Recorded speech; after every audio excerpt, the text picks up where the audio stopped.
اور ہر ضلالت کفر ہے، اور پھر اللہ تعالیٰ اس کی عبادت کو بھی قبول نہیں کرتا ہے۔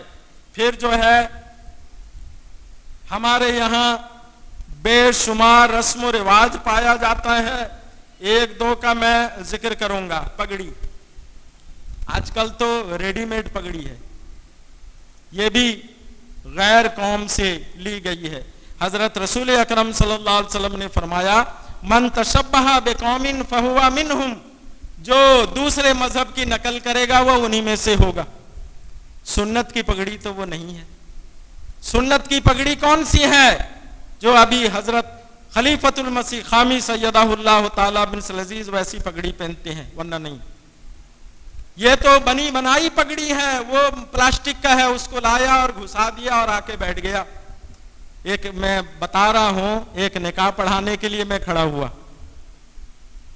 تو میں دیکھا دو دلہا بیٹھے ہیں۔ میں کہا بھائی اصل دلہا کون ہے؟ وہ تو چھوڑیں، آج کل تو ایسا رواج ہو گیا ہے کہ ایک دلہا پگڑی پہن کے آتا ہے، اس کے جتنے دوست ہوتے ہیں سارے پہن کے آ جاتے ہیں، آپ کو مشکل ہو جائے گا پہچاننا کہ دلہا کون ہے۔ تو میں کہا کہ دلہا کون ہے؟ کہا کہ یہ دلہا ہے۔ میں کہا یہ کون ہے؟ نہ اس کا دوست ہے۔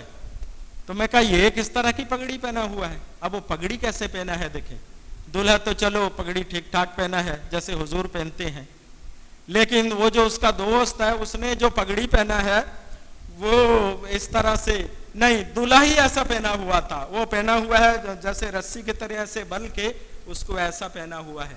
میں کہا کہ یہ کون سی پگڑی ہے؟ کہا کہ یہ خدا گواہ کی پگڑی ہے۔ خدا گواہ کوئی فلم ہے، کہہ رہے کہ یہ خدا گواہ کی پگڑی ہے۔ میں نے کہا کہ وہ کیا ہوتا ہے؟ کہا کہ مولوی صاحب یہ ایک فلم ہے، اس میں خدا گواہ اس کا نام ہے، اور اس میں جو ہیرو ہے اس نے ایسی پگڑی پہنی ہے۔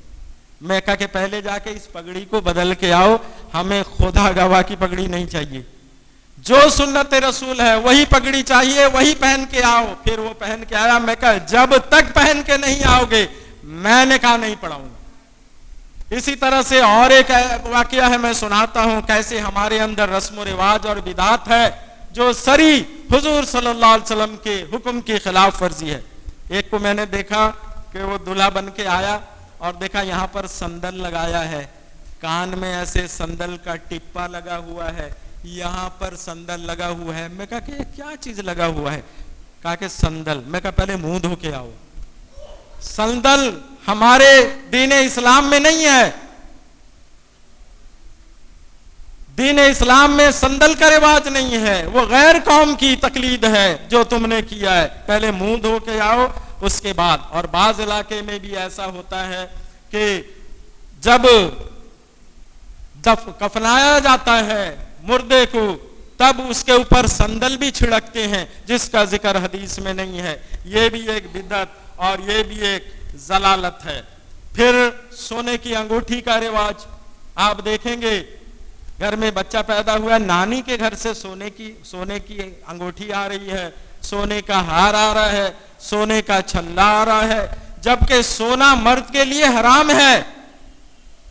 حضرت رسول اکرم صلی اللہ علیہ وسلم نے فرمایا کہ سونا مرد کے لیے حرام ہے، جیسے شراب حرام ہے، سور کا گوشت حرام ہے اور مردار حرام ہے، اسی طرح سونا پہننا مرد کے لیے حرام ہے۔ تو کیسے تم نے منگا لیا اس کو اور پھر وہ بچہ پہنا ہوا ہے؟ ایک میں نکاح پڑھا رہا تھا، مجھے کسی نے آ کے کان میں کہہ دیا کہ مولوی صاحب وہ جو دلہا پہنا ہوا ہے وہ انگوٹھی سونے کی انگوٹھی ہے۔ میں کہا کہ اچھا، میں اس کو دیکھتا رہا، واقعی سونے کی تو لگ رہی تھی۔ تو میں جب خطبہ دینے لگا تو میں اس کا ذکر کیا، میں کہا کہ مرد کے لیے سونا حرام ہے، جیسے سور کا گوشت حرام ہے، جیسے مردار حرام ہے، تو اسی طرح سے جو شراب حرام ہے تو سونے کی انگوٹھی بھی حرام ہے۔ جیسے کہا وہ دلہا بہت چالاک تھا، وہ اسی وقت میں دیکھا نکالا اور پاکٹ کے اندر ڈال لیا۔ پھر نکاح کے بعد میں اس کو کہا کہ بھائی وہ سونے کی انگوٹھی بیوی کو دے دینا، تم مت پہننا، کیونکہ اسلام میں وہ جائز نہیں ہے، وہ حرام ہی ہے۔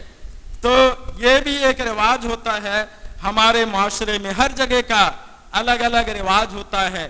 ایک شادی کا کارڈ میرے پاس کسی نے بھیجا، اس میں نے دیکھا کہ